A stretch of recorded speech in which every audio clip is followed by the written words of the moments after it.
Hello everyone, welcome back to my channel. So today we are going to discuss about the topic supply chain and various environmental forces that are affecting supply chain. So हम discuss करते हैं सबसे पहले supply chain का meaning क्या होता है, जो हम प्रीवियस वीडियो में काफ़ी बार डिस्कस कर चुके हैं। सप्लाई चेन का मतलब क्या है कि फॉर एग्जांपल आपकी एक ऑर्गेनाइजेशन है, वो बिस्किट बनाती है या फिर वो चॉकलेट बनाती है, तो उनको उन चॉकलेट्स को बनाने के लिए रॉ मटेरियल चाहिएगा। वो किसी ना किसी सप्लायर से उस रॉ मटेरियल को लेंगे, देन उसे प्रोड्यूस करेंगे, चॉकलेट बनाएंगे, उनकी पैकेजिंग करेंगे, उन्हें वेयरहाउस में स्टोर करके कंज्यूमर तक को प्रोवाइड करने का काम शुरू कर देंगे ताकि अल्टीमेट कस्टमर तक वो पहुंच जाए। सो ये जो सारी प्रोसेस है, इन सारी एक्टिविटीज़ को जब हम आपस में लिंक कर देते हैं और जो चेन बनती है, that chain is supply chain. So supply chain क्या हुई? Supply chain is a process of receiving input, कि आपको जो भी प्रोडक्ट बनाना है उसके लिए जो रॉ मटेरियल चाहिए है, उस इनपुट को रिसीव करना अपने सप्लायर से, देन उस पर प्रोसेसिंग करना ताकि जो आपको रॉ मटेरियल मिला है उससे आप अपने मेन प्रोडक्ट को बना सको। प्रोडक्ट या सर्विस जो भी आपको बनाना है उसको बनाना, मैन्युफैक्चरिंग करना, एंड देन फाइनली अपने कस्टमर तक पहुंचाना। उस सभी की जो चेन है, उस सब की जो कनेक्टिविटी एंड लिंकेज है, that is known as supply chain management.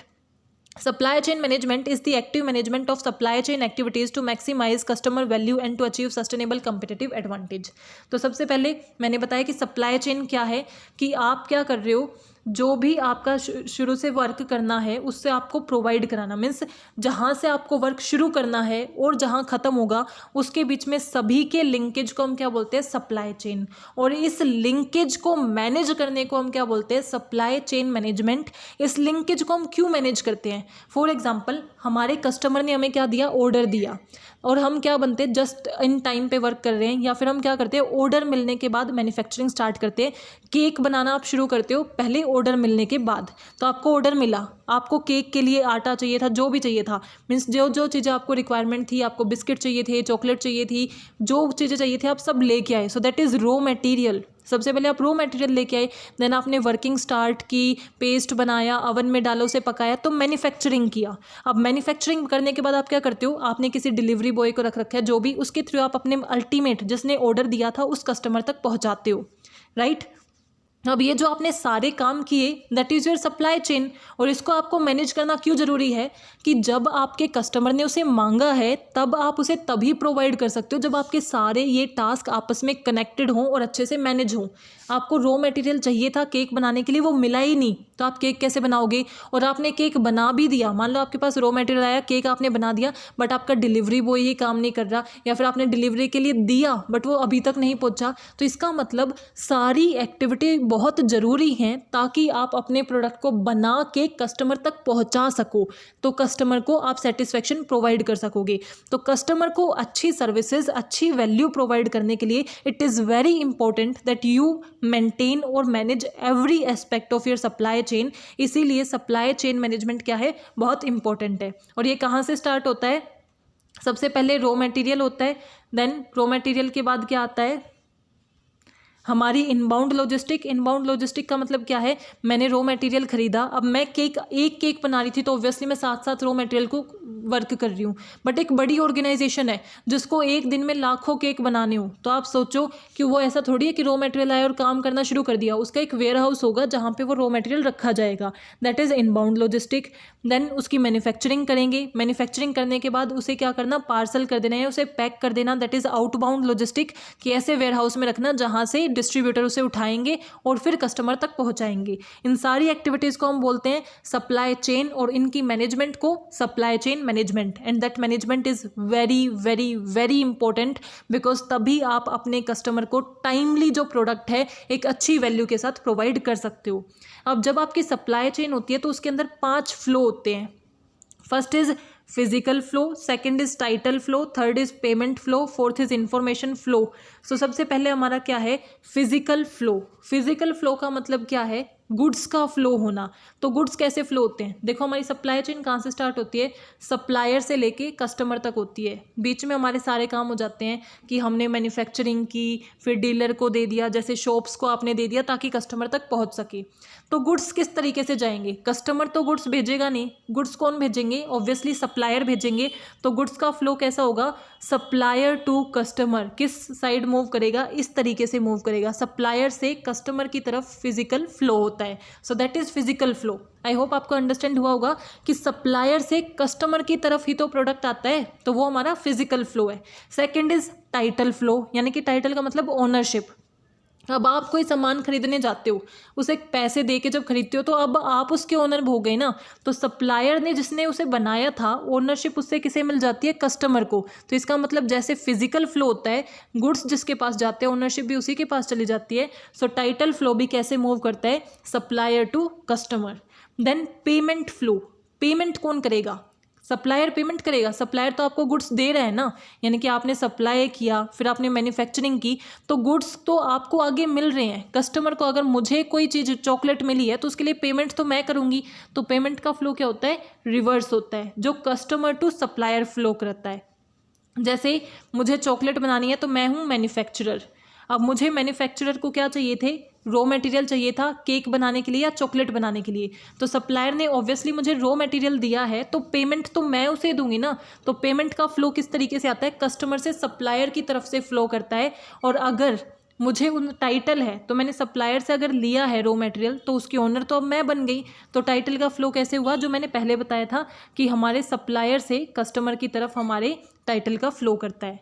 सो पहला था physical flow, that is from supplier to customer. Title flow भी सप्लायर से कस्टमर की तरफ, बट पेमेंट का फ्लो क्या होता है, उल्टा चलता है। कैसे, कस्टमर से सप्लायर की तरफ, क्योंकि हम पे करते हैं सामान को लेने के लिए। Then information flow, information flow क्या होता है, जो दोनों तरफ चलेगा, यानी कि जो सप्लायर की तरफ भी चलेगा और यानी कि सप्लायर भी हमें इंफॉर्मेशन देता है और कस्टमर भी। जैसे सप्लायर क्या इन्फॉर्मेशन देता है, मैंने सप्लायर से रॉ मटेरियल लिया, मैं मैन्युफैक्चरर हूँ फॉर एग्जांपल, तो मैंने रॉ मटेरियल लिया तो वो हमें बताएंगे ना कि कितना रॉ मटेरियल है, किस क्वालिटी का है, किस क्वांटिटी का है। सो दैट इज़ सप्लायर की इन्फॉर्मेशन। और मैं मैन्युफैक्चरर हूँ तो मैंने भी तो उन्हें बताया होगा कि मुझे किस तरीके के रॉ मटेरियल की रिक्वायरमेंट है। तो यानी कि इन्फॉर्मेशन दोनों तरीके से जाती है, कस्टमर बताता है उन्हें क्या चाहिए और हम बताते हैं जो प्रोडक्ट उन्हें दे रहे हैं कि उसके अंदर क्या क्या चीज़ें हैं। तो इन्फॉर्मेशन दोनों तरफ फ्लो करती है, सिर्फ एक तरफ फ्लो नहीं करती।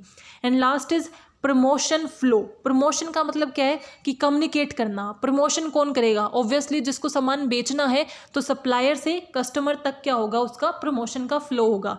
तो फ्लो कैसे हुए, physical flow supplier to customer, title flow supplier to customer, payment flow customer to supplier, information flow on the both side, and promotion flow again supplier to customer. Now एक term आती है supply chain power, कई बार 2 marks में पूछ लिया जाता है क्या होता है। तो सप्लाई चेन पावर का मतलब क्या है, supply chain power refers to the ability of firm in supply chain to influence the decision of other firm. कि सप्लाई चेन जो है उसके अंदर देखो कितनी फर्म इन्वॉल्व होती हैं, मैन्युफैक्चरर भी होता है, सप्लायर भी होता है, डीलर भी होता है, कस्टमर भी होता है।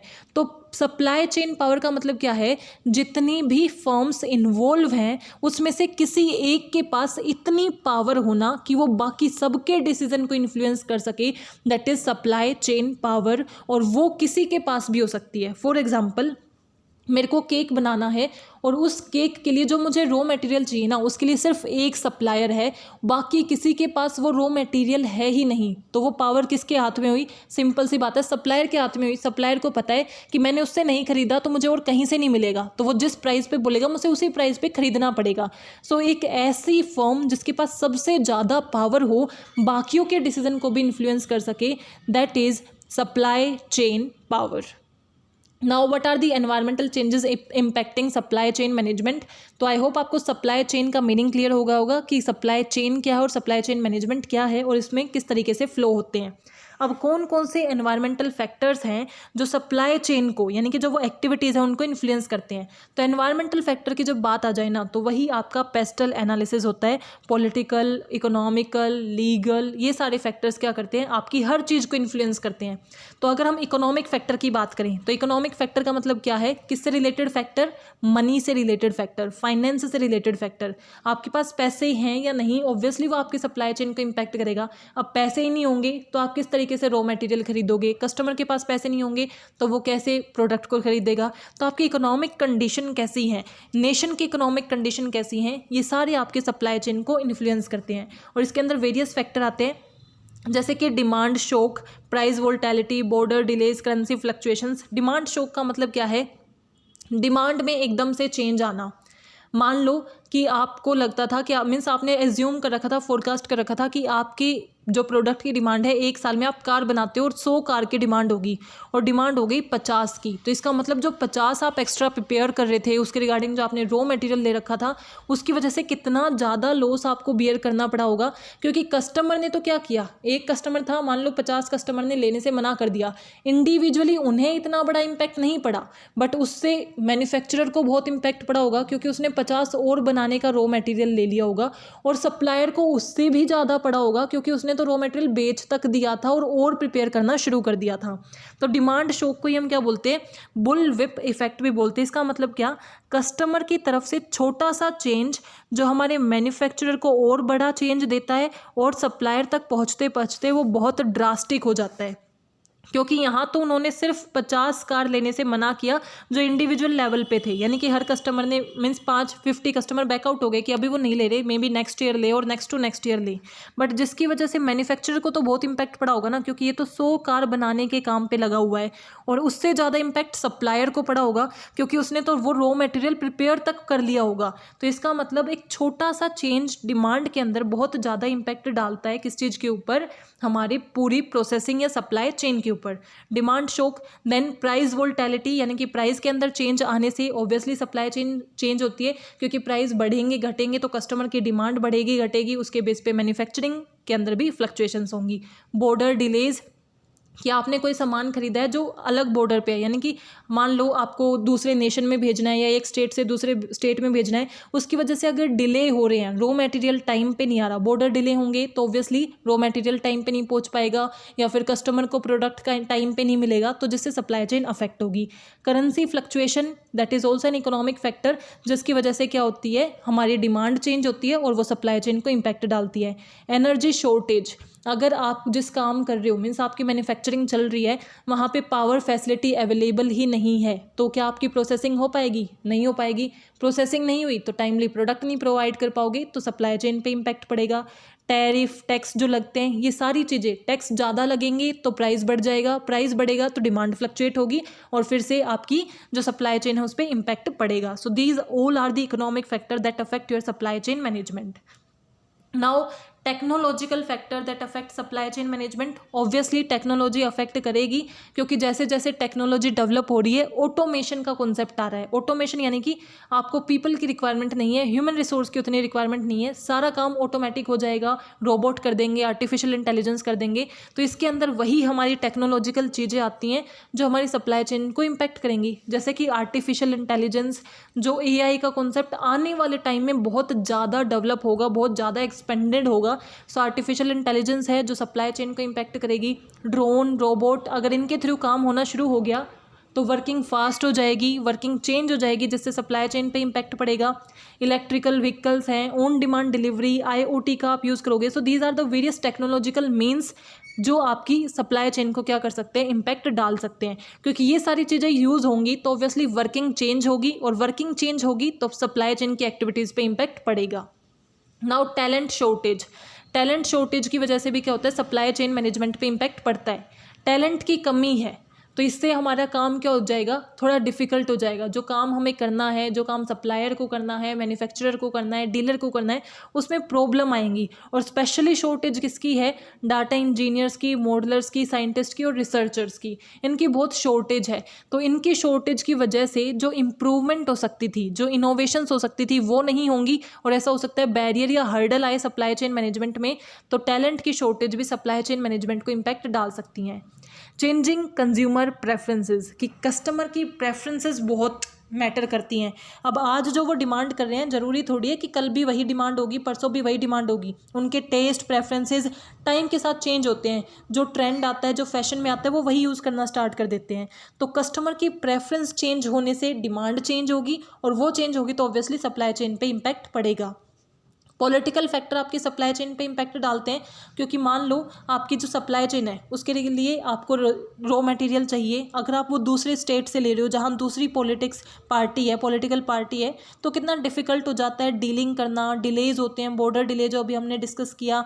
और उसके बाद कई बार तो ऐसा होता है कि रिस्ट्रिक्शन लग जाती है, आपको मिल ही नहीं पाता। तो पॉलिटिकल फैक्टर भी क्या करते हैं, सप्लाई चेन मैनेजमेंट पे इम्पैक्ट डालते हैं। जैसे कि पॉलिटिकल इंस्टेबिलिटी है, रिस्ट्रिक्शंस उन्होंने डाल रखे हैं, टेररिज्म हो रहा है, करप्शन हो रहा है, प्राइवेसी, इंफ्रास्ट्रक्चर की हमारा इंफ्रास्ट्रक्चर और दूसरी जगह का इंफ्रास्ट्रक्चर वो डिफरेंट है, तो उसकी वजह से भी हम अच्छे से वर्किंग नहीं कर पाते। अनप्रिडिक्टेबल डिमांड, कि डिमांड बिल्कुल भी प्रिडिक्टेबल नहीं है। ऐसा हो सकता है कि एकदम से सडन और ड्रास्टिक चेंज आ जाए डिमांड के अंदर, बहुत ज़्यादा डिमांड इंक्रीज़ हो जाए, रिड्यूस हो जाए। सो जो भी ट्रेंड है, सीजनैलिटी है, पर्सनलाइजेशन है, इनकी वजह से क्या हो रहा है, सप्लाई चेन मैनेजमेंट पे इम्पैक्ट आता है। देन फिजिकल एनवायरनमेंट यानी कि कोई नेचुरल डिज़ास्टर हो जाए, अर्थक्वेक, फ्लडिंग, ऐसा कुछ हो, तो ऑब्वियसली वो हमारी पूरी सप्लाई चेन मैनेजमेंट, उनकी एक्टिविटीज़ को इम्पैक्ट करेंगी। चाहे वो नेचुरल डिज़ास्टर बहुत ड्रास्टिक लेवल पे हो, स्मॉल लेवल पे हो, वो सब क्या कर सकते हैं, इम्पैक्ट डाल सकते हैं। उसके अलावा है साइबर सिक्योरिटी, कि अगर हम मान लो टेक्नोलॉजिकल हमने इम्पैक्ट देखा ना, कि टेक्नोलॉजी के थ्रू हम सारा काम करने लग गए, तो टेक्नोलॉजी आएगी तो उसके साथ उसके कुछ थ्रेट्स भी आएंगे। टेक्नोलॉजिकल क्राइम बढ़ रहे हैं, जिसकी वजह से साइबर सिक्योरिटी का कंसर्न बढ़ जाता है, कि क्या जब हम टेक्नोलॉजी के थ्रू डील करते हैं हम सिक्योर फील करते हैं या नहीं, वो भी क्या करता है, हमारी सप्लाई चेन मैनेजमेंट में इम्पैक्ट डालता है। एंड ग्लोबलाइजेशन, क्योंकि अब हम सिर्फ एक जगह सर्व करने की बजाय पूरे ग्लोब में जाना चाहते हैं, हर एक एरिया को यूटिलाइज करना चाहते हैं, हर स्कोप को फुलफिल करना चाहते हैं। सो अगर हम ग्लोबली वर्क करें और एक रीजनली वर्क करें, तो ऑब्वियसली दोनों में सप्लाई चेन डिफरेंट होगी, दोनों की सप्लाई चेन एक्टिविटीज़ में फ़र्क पड़ेगा। So these are the various environmental changes और factor that affect supply chain management. If you have any doubt, please mention in comment section. Thank you. Keep supporting.